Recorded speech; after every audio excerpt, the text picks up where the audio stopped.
রাস্তা নির্মাণকে কেন্দ্র করে সংঘর্ষ মালদার ভূতনির শঙ্করটোলা এলাকায়। গ্রামবাসীদের উপর চড়াও হয় ঠিকাদার সংস্থার লোকজন ও রাস্তার কাজের সঙ্গে যুক্ত শ্রমিকরা।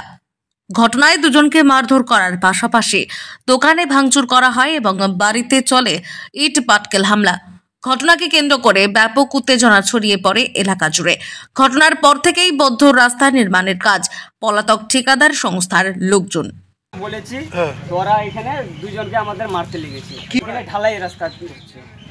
কি বলেছিলেন আপনি? তো বললো যে একটু উঁচু করে দে ভাই, জল বাঁধবে না। তোরা আর শুনলো না, টেম্পার দেখিয়ে কথা বলতে লাগলো। একজন এসে গলা ধরে ধাক্কা দিয়ে মারতে লাগলো লেবারগুলো। আবার ওখানে আমরা ছুটাতে গেছি, আবার আমাকেও ধরে ও মারতে লাগলো। কোন রকম ওখান থেকে বেরিয়ে এসেছি, বেরিয়ে আসার পরে দেখছি যে সবার হাতে পাথর। এই জায়গাতে মহিলা ছিল দুটো, শুরু করলো পাথর চালাতে আমার বাড়িতে। দোকানের এই জায়গাতে সব কাঁচ টাচ ভেঙে আছে। চোট একটা আমার এখানে লেগেছে, একটা মহিলার পায়ে লেগেছে। ধর্মরাজকে ও ফাইট চালিয়েছে।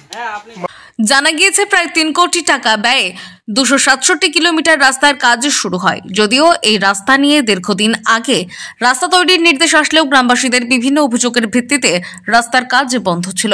পরবর্তী সময়ে গ্রামের রাস্তা নির্মাণের জন্য হস্তক্ষেপ করে মানিকচকের বিধায়ক সাবিত্রী মিত্র। এরপর ওই রাস্তার কাজ শুরু হয়। এদিন ওই গ্রামের মানুষ যে ঠিকাদার রাস্তা তৈরির কাজ পেয়েছিল তাকে বলে, যেভাবে রাস্তা তৈরি হয়ে যাচ্ছে যাতে রাস্তায় বিভিন্ন জায়গায় জল জমে যাবে, আর সেই জল জমলে অল্প সময়ে রাস্তা ভেঙে যাবে। যাতে রাস্তায় জল না জমে তারই প্রতিবাদ করেছিলেন গ্রামের বাসিন্দারা।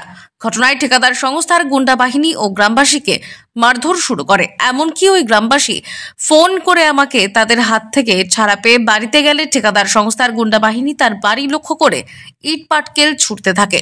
এরপরে গ্রামবাসীদের সঙ্গে ঠিকাদার সংস্থার গুন্ডা বাহিনী হাতাহাতি শুরু হয়ে যায়। সেখানকার লেবাররা তাদেরকে ইট পাটকেল বাড়িতে চালায়।